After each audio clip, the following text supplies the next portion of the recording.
ഇന്നത്തെ ഈ വീഡിയോയിൽ പറയാൻ ഉദ്ദേശിക്കുന്ന കാര്യം ഭഗവതി സേവയെക്കുറിച്ചാണ്.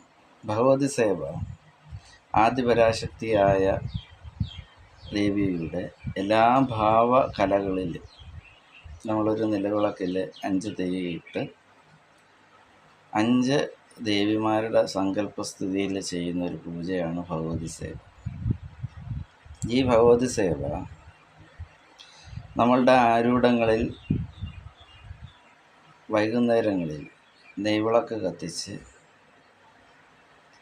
ഒരു കടും പായസമോ അല്ലെങ്കിൽ ഒരു തിർമധുരമോ ഒക്കെ വെച്ച് യഥാശക്തി അനുസരിച്ചുള്ള വഴിപാട് നമ്മൾ ക്ഷേത്രങ്ങളിൽ ചെയ്യുന്നതിന് പകരം വീട്ടിലുള്ള വ്യക്തികൾക്ക് വിശ്വാസത്തോടു കൂടി നെയ്യ് ഒഴിച്ച് 5 തിരിയിട്ട് പഞ്ചമുഖി ദേവിമാരെ സങ്കല്പിച്ചുകൊണ്ട്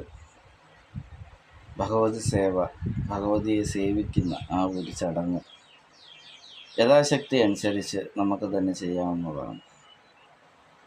ഒരു 21 വെള്ളിയാഴ്ച മുടക്കമില്ലാതെ കൃത്യമായിട്ട് വ്രതശുദ്ധിയോടുകൂടി നമ്മൾ ആ ഒരു കാര്യം ഏകദേശം ഒരു 1.25 മണിക്കൂറോളം എടുത്ത് അതിനു വേണ്ട കാര്യങ്ങളെല്ലാം സ്വരുക്കൂട്ടി വെച്ചുകൊണ്ട് വളരെ വൃത്തിയോടുകൂടി മനസമാധാനത്തോടു കൂടി ദേവിയെ ഉപവസിച്ച് ഒരു താമ്പൂലം അതിലൊരു ദക്ഷിണ സമർപ്പിച്ചുകൊണ്ട് ഓരോ രൂപ അതിനകത്ത് സമർപ്പിച്ചുകൊണ്ട് നമ്മൾ ഉദ്ദേശിക്കുന്ന കാര്യം മനസ്സിൽ സങ്കല്പിച്ച് ദേവിയുടെ തൃപാദങ്ങളിലേക്ക് സമർപ്പിച്ച് നമ്മൾ ആ ഭഗവതി സേവ സത്യസന്ധമായിട്ട് വിശ്വാസത്തോടു കൂടി നമ്മൾ അടിയുറച്ച ആ ഒരു വിശ്വാസമാണ് ഇതിനെല്ലാം പ്രാധാന്യം.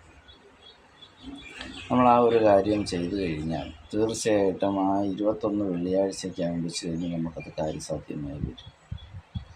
ഈ നാണയങ്ങളെല്ലാം സ്വരുക്ക് കൂട്ടി വീടിൻ്റെ തൊട്ടടുത്തുള്ള ഏതെങ്കിലും ഭദ്രകാളി ക്ഷേത്രത്തിൽ ചെന്ന് ഇതവിടുത്തെ വഞ്ചിയിൽ നിക്ഷേപിച്ചിട്ട് ഒരു കടുംപായസവും ഒരു ഭാഗ്യസൂക്താർച്ചനയും യഥാശക്തി അനുസരിച്ചുള്ള ഒരു ദക്ഷിണ ഭഗവതിക്കും സമർപ്പിച്ച് നമ്മളുടെ മനസ്സിലുള്ള ഒരു എളിയ പ്രാർത്ഥന വഴി നമുക്ക് ഉദ്ദേശപരമായിട്ടുള്ള കാര്യങ്ങൾ സാധ്യമാക്കി അതും ലഘൂകരിച്ച് തന്നെ നമുക്ക് ക്ഷേത്ര സംബന്ധമായിട്ടുള്ള വഴിപാടോടുകൂടി ചെയ്തെടുക്കാൻ പറ്റിയ ഏറ്റവും മഹത്തരമായിട്ടുള്ള ഒരു പൂജയാണിത്.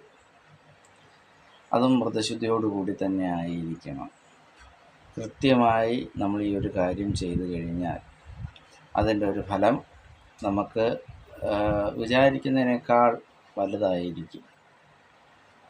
അപ്പോൾ അത് കൃത്യമായിട്ട് നമ്മൾ വിശ്വാസത്തോടു കൂടി ഒന്ന് ചെയ്ത് നോക്കുക. എല്ലാവിധ ദാരിദ്ര്യങ്ങളും വിട്ടുമാറും. വീടിനകത്തൊരു പോസിറ്റീവ് എനർജി നമുക്കുണ്ടാവും. മനസ്സിനും ഒരു ശാന്തിയും സമാധാനവും എല്ലാം ഈ ഒരു വഴിപാടോടുകൂടി തന്നെ, ഈ എളിയ വഴിപാടോടുകൂടി തന്നെ ഒരു വലിയ കാര്യം നമുക്ക് നേടാൻ പറ്റും.